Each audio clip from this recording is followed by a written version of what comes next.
بدرجاي قرآن ما مصا محمد روضة فرميه لم سري قرآن لسورة فاتحة ودس بيبكتا دقيت سورة ناس لهم يدا باسي نويش هيا لهند السورة زور ببرزي بجمار آياتي زور باسي نويش كراوا لهند السورة كمتر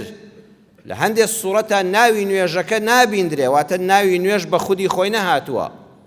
نمونەیەکی جوان دێنێتەوە دەفەرمێ ئەمە وەکو زنجیرە شاخێک وایە شاخی وا هەیە زۆر بەرزە شاخی وا هەیە کەمتر بەرزە شاخی وا هەیە لوتکەیەکی بچووک و گردۆڵکەیەکە لە شوێنی زەویشدا هەیە تەختانیە و شاخەکە دیار نییە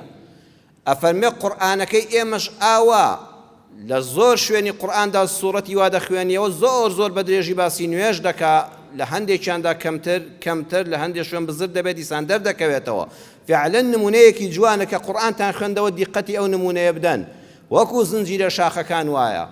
جا دەفەرمێ فهي الحزام الأمني للإيمان والالتزام چۆن خوای گەورە ئەو شاخانەی کردووە بە مایەی پاراستنی زەوی لە تیاچوون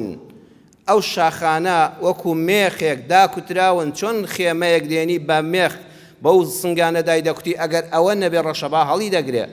ئەم زەویەش خوای پەروەردگار بەهۆی ئەو زنجیرە شاخانەوە دایکوتاون جا ئەو شاخانە چەندی لە دەرەوەیە لە 120 دەبیندرێ لە 180 شاخ وا لە ژێر زەویدایە هەر وەکو مرۆڤیش خودی خۆی وایە هەر کەسێک کە ئێمە یەکتر دەبینین لە ماڵی خوا لە بازاڕ و دوکان و لە شوێنی کاردا لە 120 یەکتر دەبینین 180مان لە یەکتر نادیارە مەگەر زۆر لە یەک نزیک بێەوە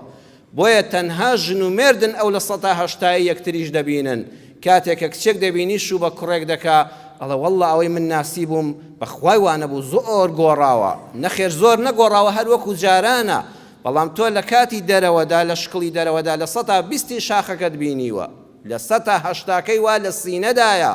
لە ناغدایە لە ناو ڕەفتارە تایبەتیەکانی کەسەکاندا دەبیندرێ ئەم نوێژەش ئەو پشتێنی ئەمانەی ئیمانداران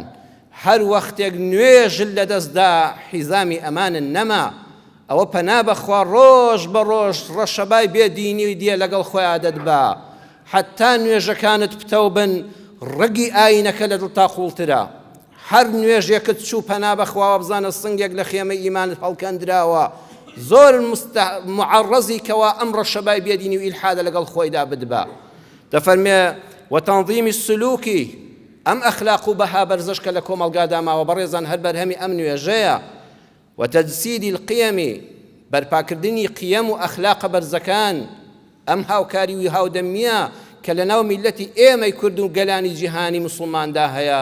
هەمووی بەرهەمی نوێژە